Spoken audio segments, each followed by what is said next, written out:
Back for another edition of the podcast, talking with Sean Lee here on Retirement Elevated. And Sean, what's going on, my friend? How you doing? We were both complaining about our aches and pains. You doing all right this week? Yeah, I'm hurting today a little bit. Yeah, but played some softball right. there. You were telling me and got whooped. Well, yeah, it's so I go out to that Red Sox camp in January and play a week of baseball down at their facilities in Fort Myers. And right, actually, I don't even know if it'll be with the hurricane coming. I don't know what the status is going to be of the stadium and if they're even going to allow us to go. But as part of that camp, you get to meet a whole bunch of guys nationwide. Mm-hmm. And come to find out, there's this other group has put together a tournament of camps versus camps. So the Red Sox camp that I go to, we put together 3 teams actually to go out to this. And we played against the Mets and the Braves and the Phillies and the Twins and, all of their camps right, out in Nashville. And so it sounds like a good idea at the time. It sounds like it's going to be way fun. And sure. It sounds like I'm sure it was fun. Oh, it was awesome. Right. Until it's over. And so we played, we ended up losing the first game. We clawed our way back and we had to have a lot go right for us in our last game of the pool. Mm-hmm. And it did. We ended up winning that. The team that we needed to lose lost. And so that put us in the championship game. And we got to play in the Nashville Sounds Stadium, which is the AAA team, I think, for the Brewers. But it's fine, and your body feels really good up until you come home on Monday. Adrenaline, yeah. And you're walking around, and I'm getting out of my chair, and my back hurts, and my elbow hurts, my shoulder hurts, because I have historically pitched a ton.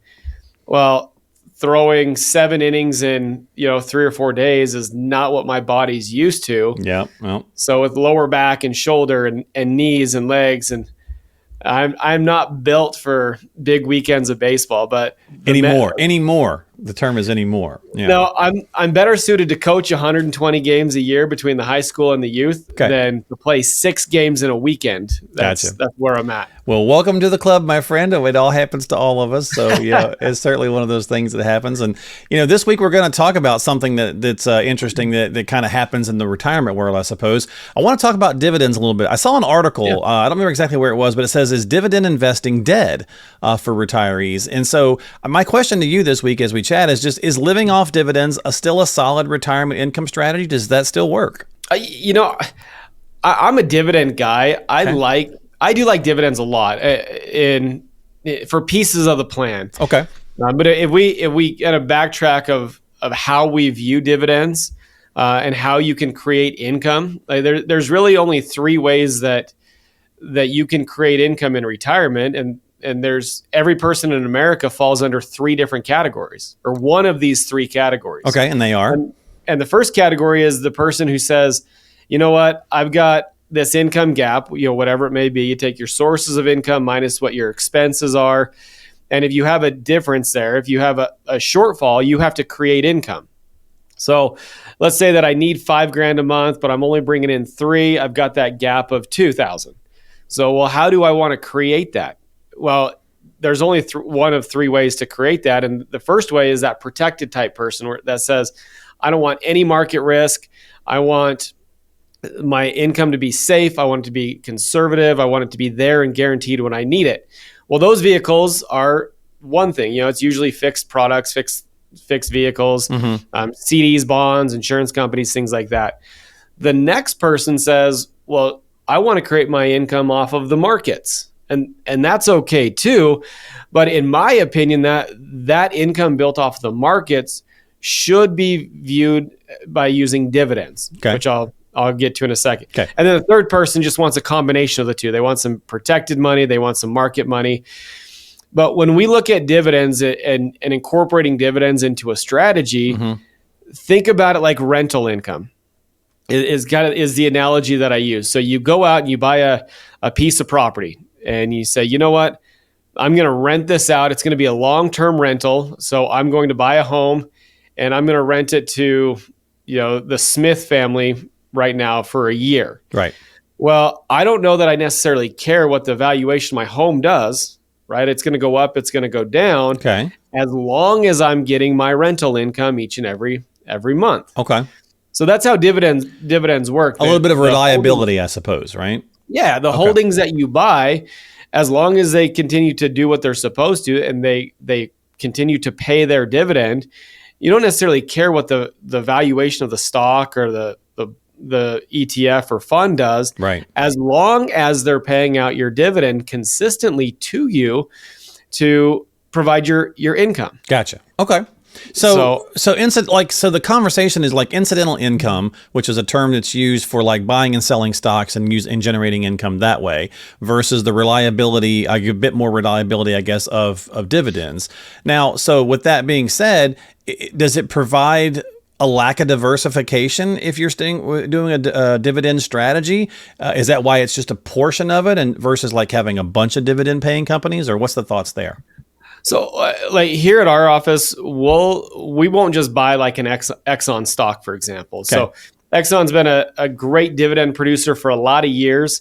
They're just consistent. They may not have the big growth years, but they're just consistently providing income and dividends as time goes on. Okay, which that puts you into the risk level of, hey, I'm just exposed in one stock, and I've got to follow that stock, and that could potentially be a problem. Sure.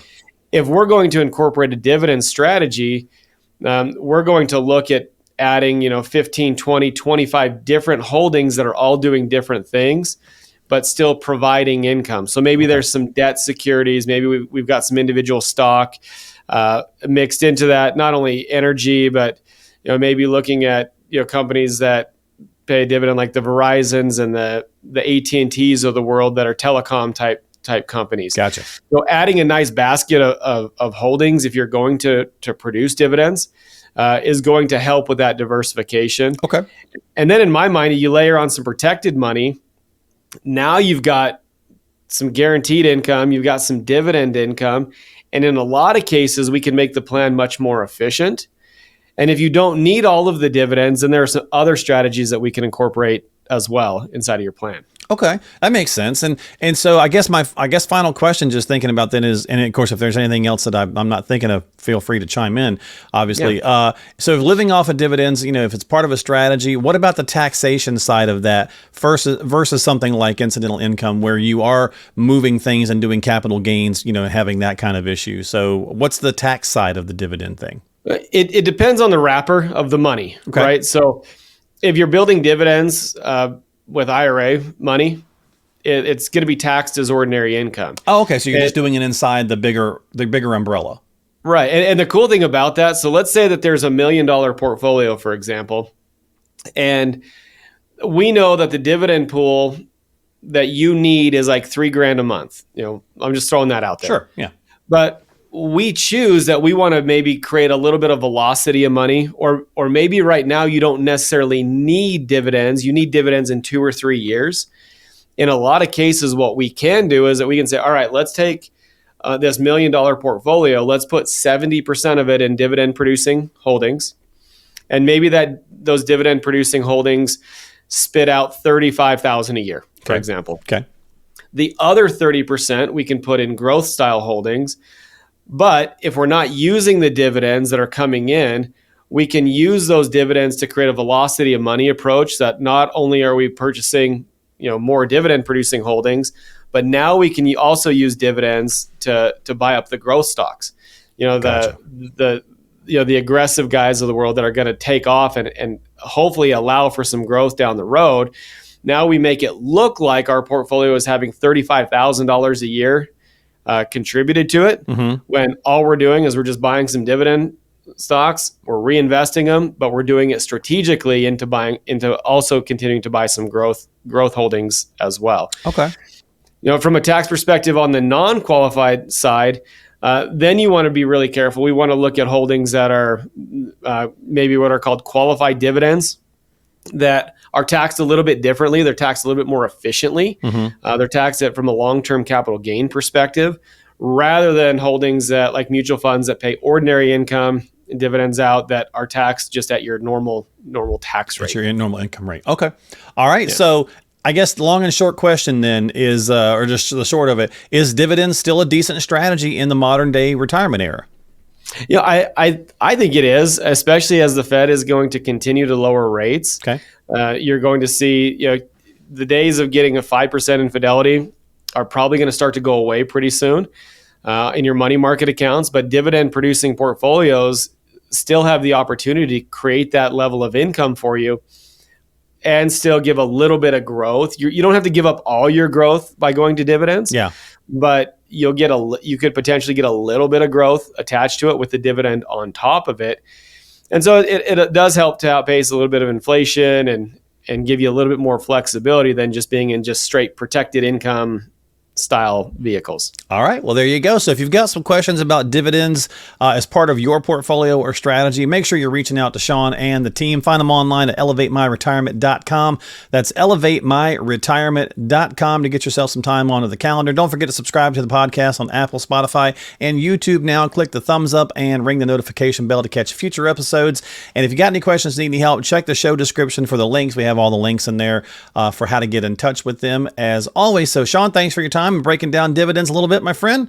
And rest up, man. Yeah, rest Thank up. you. I'll see you next time right here on Retirement Elevated with Sean Lee, managing partner at Elevated Retirement Group. Investment advisory services offered through Elevated Capital Advisors, LLC, and SEC registered investment advisor.